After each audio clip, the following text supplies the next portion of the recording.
जय किसान साथियों, मैं मनदीप मलिक टिकरी बॉर्डर से। आज का दिन किसान आंदोलन के लिए बहुत बड़ा दिन है। जिस मकसद के लिए ये किसान आंदोलन शुरू हुआ, 3 काले कृषि कानून और एमएसपी को लेकर, आज 1 साल के लंबे अंतराल के बाद किसानों को कुछ थोड़ी बहुत राहत महसूस हुई है, जिसमें हमारे देश की सरकार, बीजेपी सरकार के प्रधानमंत्री नरेंद्र मोदी जी ने कहा है कि भाई 3 काले कानून वापस होंगे और किसानों को राहत देंगे। तो ये जो 3 काले कानूनों के रद्द होने की जो बात नरेंद्र मोदी जी ने कही, हम उनका आभार व्यक्त करते हैं, बहुत बहुत धन्यवाद करते हैं। और इन्हीं के लिए जो किसान आंदोलन में इन शब्दों ने एक जान फूंकी है, क्योंकि किसान आंदोलन अभी बंद नहीं हुआ है साथियों, क्योंकि किसान आंदोलन अभी और रफ्तार पकड़ेगा। क्योंकि किसान आंदोलन अकेले हरियाणा, पंजाब और एक जाति का नहीं है।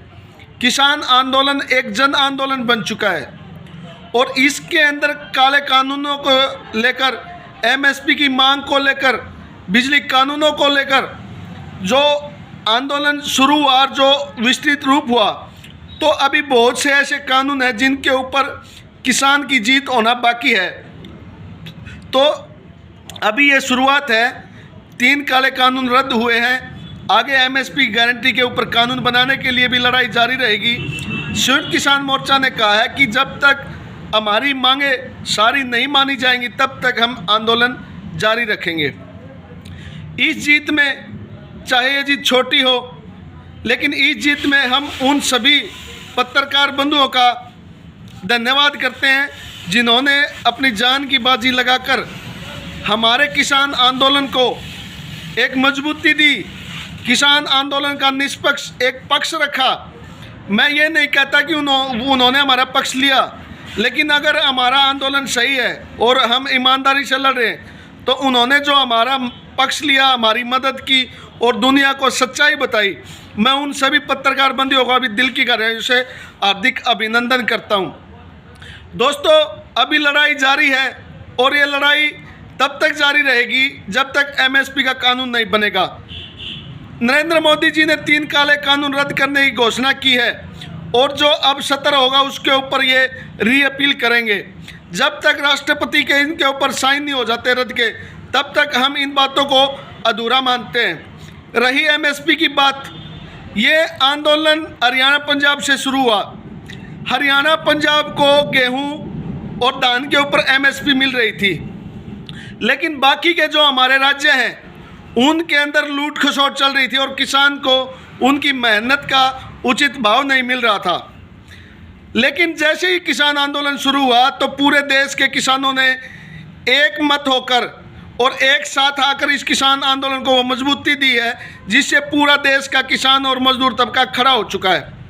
तो अगर हम अब एमएसपी से पीछे हट गए और हम ये सोचे कि नहीं भाई, हरियाणा और पंजाब के लोगों को तो एमएसपी मिल रही है और बाकी के लोगों की हमें कोई चिंता नहीं है, तो ये उन लोगों के साथ धोखा होगा। क्योंकि ये आंदोलन अकेले हरियाणा पंजाब का नहीं है, पूरे भारत का है। और पूरे भारत के लोगों के किसानों के भविष्य की चिंता करते हुए एमएसपी की मांग जरूरी है, एमएसपी के ऊपर गारंटी कानून बनाना जरूरी है। इसलिए जब तक एमएसपी की गारंटी कानून नहीं बन जाता, तब तक ये आंदोलन रुकने वाला नहीं है, ये चलता रहेगा। तो मैं दोबारा से आप सभी साथियों को हार्दिक शुभकामनाएं देना चाहूँगा, जिसको हमें आज एक छोटी सी सफलता मिली है। आगे हमें सफलता और मिले, मैं भगवान से यह कामना करता हूँ। और आप सभी किसान साथियों से, देश की आम जनता से अपील करता हूँ कि ज़्यादा से ज़्यादा लोग हमारे देश की जो सरकार है, जो गलत नीतियाँ आम आदमी के लिए लेके आई है, उनके खिलाफ लड़े, आवाज़ उठाएं, पानी के लिए लड़े, शिक्षा के लिए लड़े, चिकित्सा के लिए लड़े, इन सभी गलत योजनाओं के खिलाफ लड़े। तभी एक सरकार का चुने का फ़ायदा होता है और तभी एक आदमी का, जागरूक आदमी का एक उदाहरण पेश किया जा सकता है।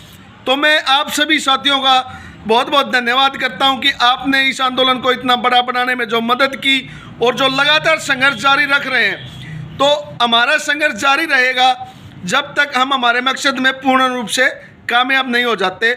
तब तक के लिए आप सभी साथियों का बहुत बहुत धन्यवाद, हार्दिक शुभकामनाएं। धन्यवाद। जय किसान साथियों। जय